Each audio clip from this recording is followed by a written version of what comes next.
vlog. आज हामीले मोमो बनाउन आज थाल्यौं। हामी चाहिँ मोमो बनाउन थालेको 3 जना भुक्कर बसेर यहाँ। आज हाम्रो अफिसमा कोही पनि हुनुहुन्न त्यही भएर मौकाको फाइदा उठाउँदै मासुको मोमो खान लाग्यो। आज चाहिँ सरदा दिदी आउनु हैन। अब यहाँ मोमो चाहिँ कस्तो बन्छ थाहा हैन फेरि। उहाँ चाहिँ कुक हो। अफिसियल। म चाहिँ यहाँ भिडियो बनाउने एउटा के भन्छ क्रिएटर हो। काम चाहिँ त्यस्तै हो। टेस्ट गर्ने मैले हो के अप्रुभ हुन्छ कि हुँदैन।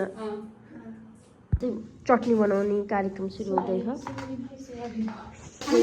फ्राई गरेर गर्न थालेको पेस्ट बनिसक्यो हाल्नलाई। अब यो पनि फ्राई गर्ने हो मोमोको लागि किमाको लागि। उहाँले चाहिँ पिठो मुस्दै हुनुहुन्छ। उहाँले चाहिँ चटनी बनाउनु भयो है। म चाहिँ मिक्सर मात्रै चलाएँ। मेन कुरा चाहिँ मिक्सर चलाउने ठुलो कुरा हो। मलाई डर लाग्छ कि अहिले अहिले खान पनि म हेल्प गरिहाल्छु नि। उहाँलाई चाहिँ प्याज काट्न एकदम रहर लाग्यो अरे कि म गर्छु भन्दा नि होइन रुन मन लाग्यो मलाई म डिप्रेसनमा थिएँ भन्दै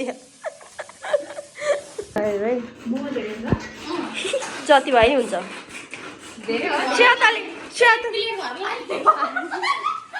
होइन श्वेताले खान्छ 3 प्लेट।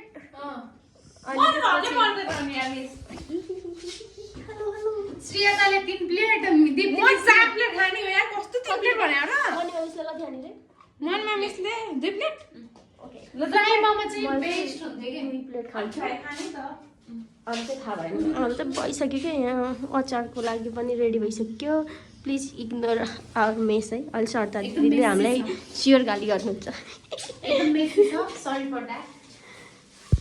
यो चाहिँ हाम्रो चटनी है न त टेस्टिङ हुँदैछ ढाल्दै होइन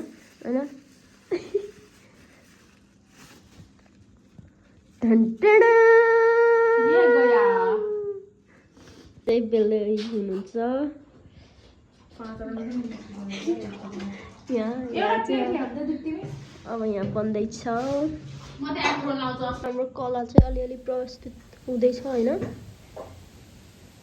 भयो अब हामीले चाहिँ अफिस छोडेर खाजा गरेर खोल्ने निर्णय गरेका छौँ। यतिको मोमो भएपछि भएन त। हाम्रो गुच्चा मोमो पनि छ है यहाँ। ए बन्दैछ। यो चाहिँ हाम्रो भ्लग हो कि यहाँ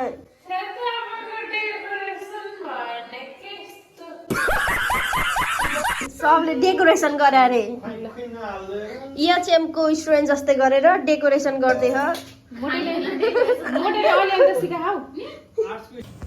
अब हामीले खान्छ नि म त हातले खाइदिने हो। कस्तो जुसी भयो कि हाम्रो मोमो एकदम